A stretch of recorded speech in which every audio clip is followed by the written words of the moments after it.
Hello, Karen Mays here on a Wednesday, wanting to chat a little bit about control. I have found over the last few years that I have wasted or misplaced, probably is a better word, a lot of energy worrying about, being super concerned about things that are really not under my control.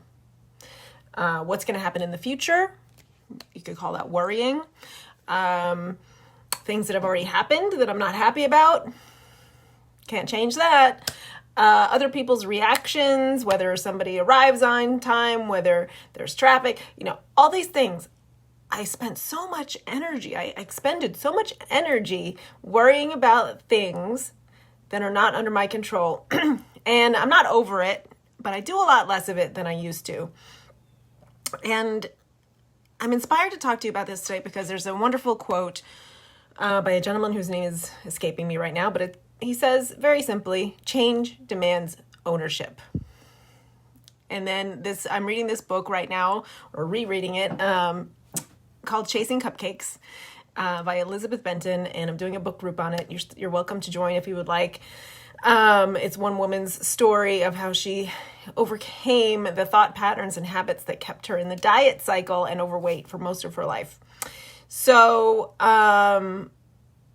she says a different version of change demands ownership in that book, and I'm not going to quote it directly, but she basically says that when you take personal responsibility for your habits and specifically with what you're eating, but also what you're thinking, when you take responsibility for what is actually under your control, it's a very empowering thing to do. You put yourself in a place of power. And that is so true. And it really circumvents this thing that would happen for me, which is I'm worried about all these things that really aren't under my control. And then I convince myself that things that actually are under my control are out of my control. And then all of a sudden I feel like a victim to circumstance. And I feel like I'm just meeting everybody else's needs. I'm trying to keep the peace. I'm trying to keep everything even and just keep going. Survival mode. One step to the least best thing I can manage. So it really started with, for me, starting to create boundaries, which are a way of controlling lots of things. Time, emotional boundaries, and then letting go of the things beyond those boundaries that are out of my control. And as I work more and more on this, yes, Marion, boundaries are good, and I'm learning more and more about them and how important they are, and they apply to so many different areas. And there are people in everybody's life who push against boundaries, who don't have good boundaries. and so it is upon us to really be in touch with what we value and what boundaries are important to us so that we can really go after what's important and what makes us happy.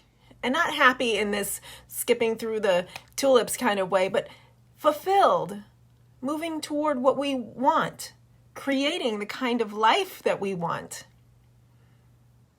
and letting go of what all the other moms on Pinterest are doing or seem to be doing. I don't know if anyone's actually doing all that stuff on Pinterest, but there's a lot of beautiful stuff out there.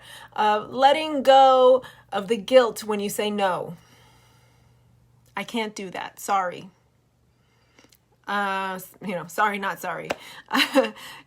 Letting go of the expectations of others and getting comfortable with the discomfort of other people when you stand up for what you want and what's important to you. All of this is under our control. And when you finally, and this is something I'm really working on little bit by little bit every day, when you finally start to take control of what you actually can control and let go of the things that you cannot control, and let go of the desire to control or emotionally react to those things that are out of your control, it frees up a tremendous amount of mental space and bandwidth. and it enables you to make better choices and be more open and curious, less judgmental towards others and yourself.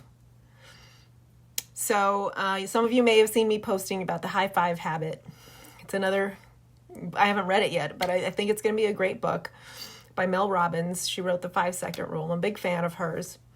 And so you're going to see me posting a lot of high fives next week, because there's a high five habit challenge kicking off next week, and I'm going to be part of it. So I'm going to give you a high five for doing the very best that you can. Are you perfect? No. A lot of this control stuff has to do with perfection too. But it's about progress. It really is. And when you let go of all this other stuff, at least when you can, right? I think it's a muscle. And so you can do it for short bursts of time, and then maybe you need to rest, whatever that looks like for you. And then you can do it again.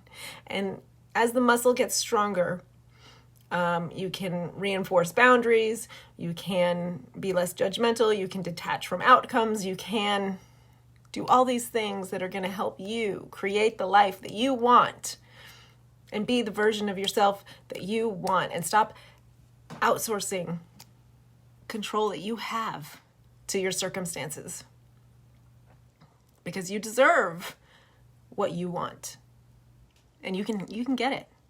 So that's what I'm thinking about today. How are you outsourcing control? How are you avoiding taking control? How could you start taking more control of an area of your life where you feel you lack it? So I want to hear from you. If there's someone you know who needs to hear this message today, high five, Marion. High five to all of you. Leave me a high five in the comments, and let me know you've been watching. And I want to hear back from you. So share the video, comment, let me know your thoughts. You can send me a private message if you don't want to be out in public. That's fine too.